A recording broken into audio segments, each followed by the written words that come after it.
work at Rapid7 in the strategic services team. I suck at CTFs, but I still enjoy them. And you'll be glad to know that I don't work in the penetration testing team at Rapid7, because that would be a really terrible thing for me to say. So in strategic services, we get to see a lot of different companies, and we look at the maturity levels of their security programs and what actually works and what doesn't. So I figured it would be great to tell you what we see in the real world that happens, so you can compare that to what you're going to see this weekend. So before we start, I'd like to know a little bit more about who's in the room. So in a few days, some of you will be just ripping their hair off. I'm sure Robert won't do. And if I do, I'm going to look like him in a few days. Because you're going to be working on some problems, it's going to be really hard, and you might get pissed. Some challenge makers, they want to see your nose bleed. You'll probably hear that a few times here. And these guys, they want to be sure that everyone has something that they can work on, and they want to be sure that everyone has something difficult to work on. So raise your hand if you're participating in a CTF this weekend. All right. So I was afraid that I'd have like a lot of people who are only here for the conference, so that is really good.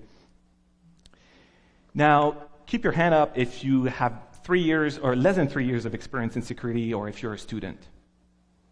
All right, so there's a few. So the reason I'm asking is because you learned the theory, you probably have a little bit of experience, then you're going to see practical events like NorthSec, and then maybe when you get to the real world, it's going to be kind of a letdown. You're going to be surprised by what you see, and things are not necessarily as they seem in a capture the flag environment. Who's got a lot of experience in security but never did a CTF? Is there anyone? All right, few shy dudes back there. Who works more on the defensive side than offense? Raise your hand. All right.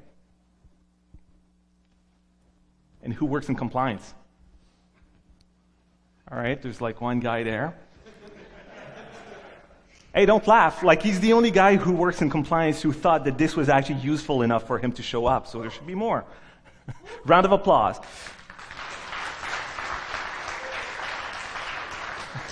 Now, who thinks your corporate network is pretty safe or better than what you're going to see in a CTF like NorthSec, more secure? Does anyone think that? There's one guy there, but I know he's just messing with me, so. All right, so now I know a whole bunch of you are going to be in a CTF, so we don't have to do this one. Now you can rest. So first, what's a game? CTF is a game. So Wikipedia says a game is basically something that we do for fun that can also be used to learn things, and that's typically distinct from work. So obviously there's a few exceptions, like a lot of people would consider professional sports to be a game. A lot of people have the same hobby as their jobs, but we get the basic of that. It's pretty simple. So first, a game can be fun. I don't think anyone would be there this weekend if they didn't think it was going to be fun. Maybe it's not your main reason for being there. Maybe you think you're going to learn stuff, but this is definitely one of the reasons why you're going to be there. It can also be challenging and difficult. If you're going to learn from it, it's got to be challenging and difficult. What I find hard in a CTF is definitely not the same thing that Laurent right here would find hard. So there's different levels, but it's going to be challenging and difficult for everyone. Can also be competitive. So in a workplace environment, people are sometimes competitive with other people they work with, other companies. In a CTF, especially if you're good at it, people will try to win and really take that seriously. In my case, I typically try not to lose. That's the bar I set for myself. Or last year, my goal for my team was just to beat Michael from Morgan Stanley. Where is he? We beat him by 1 point, so I was really happy. And sometimes it can be frustrating. So you might get stuck on some challenges, and you might just feel like you're not making much progress. So the thing is, in a workplace environment, when you have a frustrating problem, you can probably spend more time on it. You can ask different people. If it's a bug with a product, you can call your vendor. When you're going to be there this weekend and you're just trying to break an application, reverse engineer it, do some crypto challenges, the pressure can get pretty rough. So on Sunday night, some of you will be swearing. That's what I meant by my talks in French. And on Sunday night, some of you might think, well, this is just a game. Like, my real network is not like that. Like, of course, we hacked like a bunch of things, but yeah, Monday morning I'm going to be at work, and it's not the same thing. Like, it's going to be secure. Like, don't worry about it, guys. I hope no one is going to think that, but I know some of you will. And this is why I'm giving this talk right now. So why is frustration not a really big deal, and why being delusional can be dangerous? Because some people are delusional. So first of all, those of you that don't have a lot of experience in security or offensive security, if you get frustrated during the CTF this weekend, don't worry about it. We're going to show some examples. And just because you're having a hard time in a CTF doesn't mean you would even have a hard time being a penetration tester in the real world. I also want to convince anyone who's in denial that thinks their environment is way more secure than what they see in a CTF. And I know everyone's thinking, yeah, that applies to everyone else in the room but me. So yeah, sure, everyone, not you. And for managers, I want you to take what you've learned or what people in your team learned during the CTF to see what you can really do to improve your security program for real, not just for checkbox security reasons and things like that. So first of all, what do we see in a CTF? We see different types of challenges. Pretty often we'll see web vulnerabilities, forensics, crypto challenges, reverse engineering of software, sometimes hardware. You need to build some exploits. You do some network security. You do some hacking under the influence of beer. And sometimes there's trivia. So how does that compare to the real world if you're working in security? The web stuff, I think there's a perfect match right here. Every company has a web presence. Almost all of them have some web developers or hire web developers, and all of them have vulnerabilities. So pretty much everything you're going to do this weekend related to the web, you can take that to work Monday morning and apply it directly. Forensics, most companies above a certain size have some kind of forensics capabilities. The difference is you don't necessarily get to learn about the same different technologies that you're going to see this weekend. So maybe in a corporate environment, you have a team that uses tools like commercial tools like NCase, and they have a really strict process like what to do when someone gets fired or whatever. This is going to be more, you need to keep your mind open and think outside the box, but you can still apply some of that. Crypto challenges.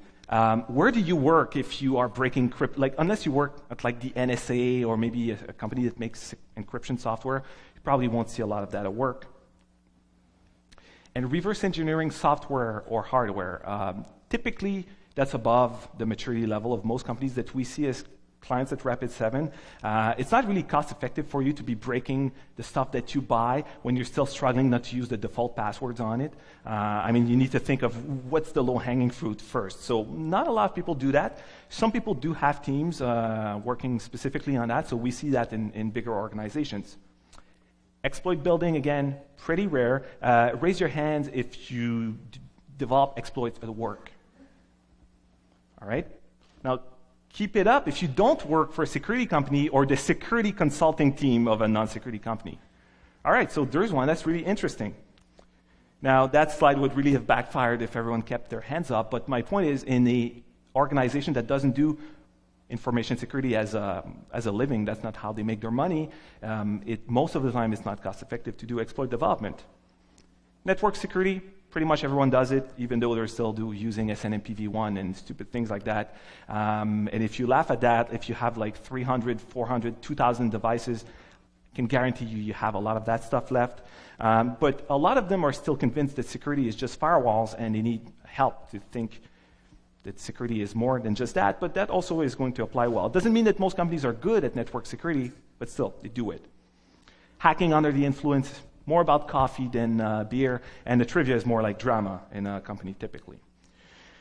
So here's a few parallels between what you're going to see in a CTF. So typically, a CTF like NorthSec is going to have something for pretty much everyone. You know, there's going to be easier flags for the beginners, also to take you to more challenging flags. In an enterprise, you have legacy, you have a lot of junk, and you have a lot of technical depth. So you have a lot of low-hanging fruit, which you could compare that to the easy flags you're going to get in a CTF. But most companies are just either they don't have the budget to deal with that, or they're too big to deal with all of it. Most CTFs are heavily Linux-based. Reasons for that are they're already hard enough to set up as is without having to deal with Windows, to licensing reasons, and many other reasons.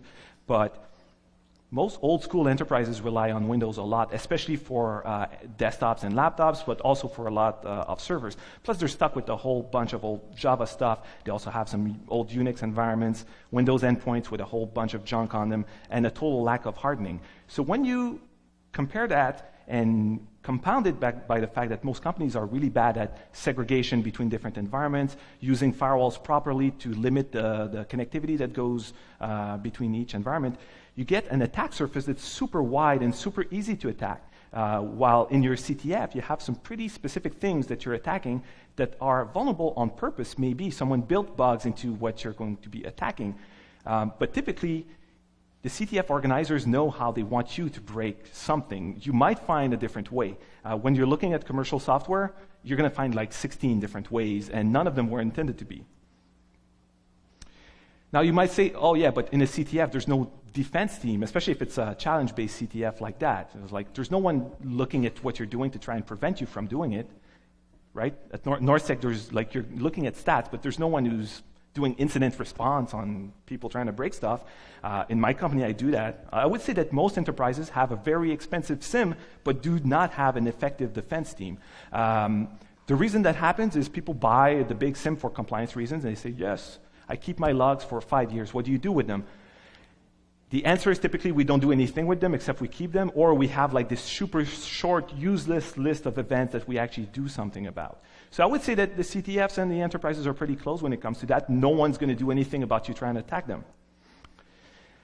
And unlike a CTF, most organizations have Active Directory, which gives you single sign-on, which is really interesting when you're doing penetration testing or you're trying to secure your environment, because once you break that, you get everything. And they have a lot of users with a lot of vulnerable software. And the thing with users is they're typically, most companies have a really bad security awareness program. The endpoints are not really hardened, and that's really hard to replicate in a CTF environment. But in the real world, you always have to deal with that. So sometimes in the CTF, you'll see cross-site scripting attacks and sometimes social engineering.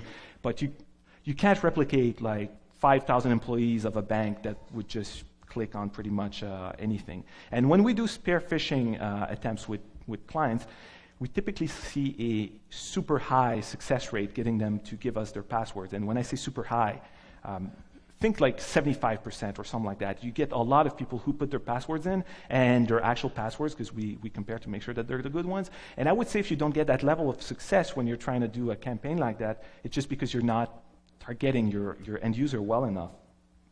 So what happens? So in a CTF, like last year at NorthSec, there was, I think Marc-André made that challenge. Where's Marc-André Meloche? He's right there, okay. So it was an encrypted Linux image, and there was a clue saying something like, hey, the password to decrypt this is like a sentence from the most popular hacker movie, or whatever. That was pretty much it, right? Marc-André was a sentence from the movie Hackers. In a real company, WTF, half your users use a company name in their password, and the other half is password one. We really often break a majority of corporate passwords in 24 hours. So let's say a company with 5,000 users really often will break like 4,000 in a day. And that's not using like some crazy cloud service to do it. It's like one machine with as many GPUs as we could throw at it. So why did the CTF give a clue to what you had to do? Well, first of all, because password one is just boring. No one's going to have fun guessing a password that's password one. To force you to think outside the box and not just use like the first dictionary file you're going to find and then John the Ripper and you just let it run for 2 minutes. And probably also because they wanted everyone to download these movies over BitTorrent to see if the network was stable enough, right?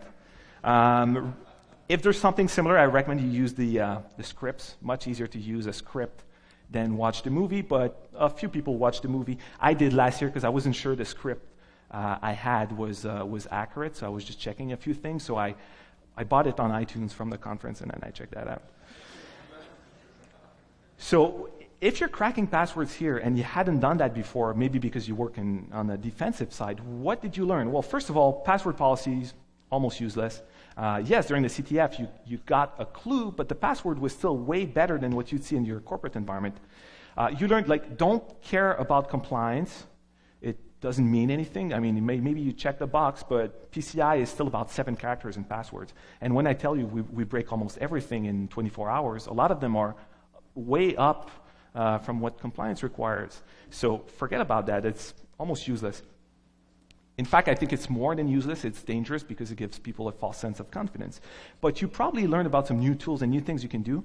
And if you work in defense, I think what you need to take away from there is, okay, so I was at NorthSec, I used some tools to try and break some passwords, what can I do now? And what I tell you is, instead of relying on password policies and things like that, break your passwords. You work in defense, you need to know what passwords are vulnerable in your enterprise, and then you need to train your users to be better about that. And it's not just about the end users, it's also your systems administrators, it's also the people who configure your service accounts, because people are really bad at giving good passwords to service accounts as well. So when you go back to work, maybe you want to speak to your legal department before you do that, but be more practical about what you do. Instead of relying on a policy, just break your passwords. We have a bunch of clients doing that, and the success rate and the improvements they get in the security of their passwords is like 10 times better once they can actually find the users that use weak passwords and get in touch with them and tell them why that was a bad password. So learn the tools and go back to work on Monday and use that. Pro tip, call it auditing the strength of the passwords. If you're talking to the CEO, don't go, hey, like I'm going to crack all the passwords, because that might sound a little bit weird, but you're just auditing the strength of the passwords. So another example, Charles, I don't know if he's here. He likes making some challenges with things like SQL injection. So that was an interesting one that he explained at Monterey Hack. What was that, like 6 months ago or a year ago, whatever. So that's the kind of stuff you'll see in a CTF because it's interesting. He built like a bunch of crazy blacklists in there to make it challenging. And then you're going to be banging your head on your desk for a few hours, and then maybe you're going to find it, maybe you won't, but at least the whole time you know there's probably a vulnerability in there because it's a CTF and it's a challenge, so you'd have to be a real douchebag to not put a vulnerability in there. So, and then you get like these crazy queries, and maybe you succeed, maybe you don't. But the thing is, in the real world, what we see is if companies are not advanced enough to be just using parameters in their queries, they typically don't use any like hardcore blacklists, because even though that fails all the time, people don't even bother with that. So what we see is, hey, you're showing SQL errors, and a stock tool like SQL map just worked. Or the super advanced turbo version is, oh yeah, you blacklisted quotes, or something like that.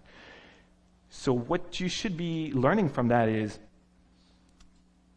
go see your developers and train them to use these tools and these techniques that you'll have used this weekend, but start from the beginning. And if you're a manager, ensure that you have strict process to make sure that stupid mistakes like that don't happen. I mean, in a CTF, you see something like what Charles made. No one's going to do that by mistake, like make this super elaborate blacklist or whatever, because it's actually more effort than just not using blacklists and using a whitelist and using parameters. But teach your developers how to use these tools as well, because it makes it way more visual. So you might be thinking, yeah, all developers know about that stuff. I can tell you that when we have clients that have a lot of developers that maybe they've been working on COBOL for 28 years and they just started doing web. They're really good developers. They've been making software since before I was born, but they don't really know about that stuff. They just heard the term. So when you see these challenges, try to replicate that in your corporate environment. And what you'll find is probably you'll find a lot of stuff that's much easier in your corporate environment. So good news, if you struggle this weekend and you can't get any of the more advanced SQL injection or any type of injection, because we might see some different stuff, well, the good news is you can probably practice at work because it's going to be much easier. And don't tolerate laziness once you've seen these errors. There's no excuse for having that kind of stuff in a production environment. So in 2013, NorthSec. So there was a write-up written by Okiok, so thanks for that. I just summarized it for the slide. Basically what you had to do was take a card, set a pin on it, then go read it, look at what the data is in there, and then do Rot 13 on it, and that was your flag. In the real world, when we do physical penetration testing or anything like that, it's more like, yeah, there's like an entrance that you're not really monitoring, and we just went through. Or we did some tailgating, and we got through. However, what you'll learn after you do the physical security or the smart card hacking or the physical badge hacking at NorthSec is you should assume that your physical environments are not secure, especially those of you that are working in a regular office environment. Most office environments are not built to be secure. You've got visitors, you have people showing up to work. People think, like, you have a badge, but someone scans like their Metro badge and it does the same sound as you're walking behind them or whatever. So assume that your physical environment is not safe, because now you know even the badge can be hacked, but honestly, typically we don't even need to do that. And then remember that the next time you're thinking about doing things like encryption on hard drives. We have a lot of clients that ask us, oh, should I encrypt the hard drives on my desktops as well? Like, they're all encrypting the laptops, because what if someone forgets it in a car and someone steals it or whatever? But no one would ever steal a desktop in the office. It's a secure environment. We have badges. Remember that even if you have a badge, it can be bypassed, but maybe you should just be encrypting it and not worry about best practices or anything like that. Just do what you have to do to secure your environment. So in the CTF, you're going to see many crypto challenges. There's going to be vulnerabilities in how the crypto is implemented. They're going to be put there on purpose, but they're put there on purpose by people who know what they're doing. In the real world, what you're going to see is, first, everything's in clear text, because, our security policy says that within this environment we don't have to encrypt. Like, who cares about your security policy? Someone's going to hack you and not look at the stuff because your policy says you can keep it in clear text? Doesn't matter.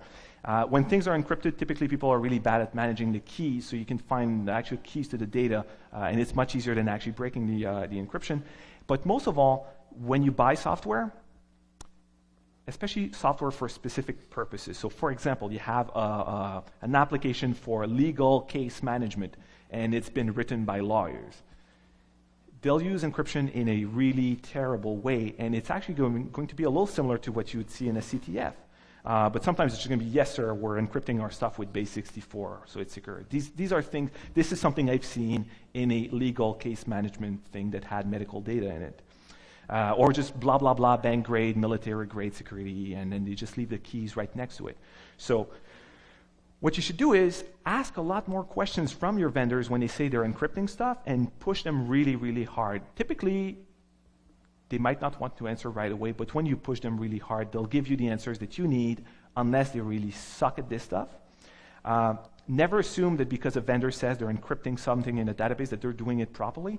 And actually, that's one of the areas where I would actually encourage you to go and break the stuff just like you did in a CTF, because it's easy to test. It's easy to do in a test environment. So you have like a medical file management software. Just ask for a copy of it. Try to break the encryption in there. You might be surprised at how easy it is. The only disadvantage is you might not know that there's a flaw in there, but I would tell you, if it's like a software in a specific vertical, it would be really amazing if there's none. In fact, at Rapid7 and Strategic Services, sometimes we see something that's really amazing, and our first reaction is, I talk to the other people in the team, or they come to me and are like, dude, like, I've seen this thing. It looks like really good. Am I crazy? What did I miss? We just don't believe it. And it's really, really rare. So you'll find interesting things, and it's going to be just like the CTF. But most of all, if you're doing clear text, you should take care of your clear text addiction right now. Don't start breaking the encryption of your third parties before you even enable the features. So why is there so much stupidly insecure stuff out there? People just started caring. In many cases, people just didn't care at all a few years ago. Some just started caring. There's still a lot of people who don't care, but it's changing pretty fast. We see pretty marked change in the last 2 years. People are more and more concerned about real security than just compliance, so that's good. Security was not a core requirement of projects, so even those that started caring, all the old stuff that was built is still there, and you can't just rip it off. So that's why the environment is actually way more insecure than a controlled environment like a CTF. And then there's magical thinking, right? People will say, who would ever do that? So probably someone who wouldn't hack something. Or people who say, oh, but that's on our internal network only. People who think they don't have at least one machine that's compromised in their corporate network. You're crazy if you think you don't. But someone would have to know about this. So who can say that other than someone who never fired anyone, or someone who underestimates their attackers? So we see a lot of, we have an incident response team at Rapid7, we have Metasploit, so we see a lot of things about like real-life vulnerabilities being exploited, and you can't underestimate your attackers and say, oh, but they won't find out about this, or they'd have to know what our SSID is, or something stupid like that, but we hear that from time to time. Or my favorite, it's PCI compliant, said everyone who ended up on Krebs on security the next week. So, but then there's still some people who say, but isn't the CTF easier? It's made to be broken. Again, I'll tell you, the only thing that's going to be easier about it is the stuff that was made to be easy that's going to be there at first, but also the fact that there is something to be broken. So you can work on something for 8 hours. That might be hard, and maybe it's going to pan out, and you're going to get a flag that's worth a lot of money after that. In a corporate environment, when you're trying to break something, you never know. Like maybe there's no vulnerability in there. Maybe you're doing a pen test and you have like a really limited scope, and maybe it's secure. You just never know. So in the CTF, you do. So if you get frustrated, I mean, just reset your brain, go for a beer, talk to someone in your team, maybe exchange like who's doing what or whatever.